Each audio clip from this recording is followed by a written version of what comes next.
ముసిరిన భవితవ్యం ఎంతో గాయపడిన కవి గుండెలలో రాయబడని కావ్యాలెన్నో కులమతాల సుడిగుండాలకు బలి అయిన పవిత్రులెందరో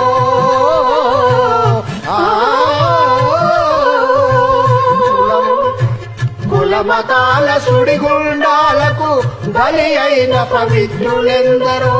భరతావరి బల పరాక్రమం చెరవీడేదింకెన్నాళ్ళు ఆ చల్లని సముద్ర గర్భం దాచిన బడబానల వెళ్తో ఆ నల్లని ఆకాశంలో కానరాని భాస్కరులెందరో ఆ చల్లని సముద్ర గర్భం దాచిన బడబానల వెళ్తో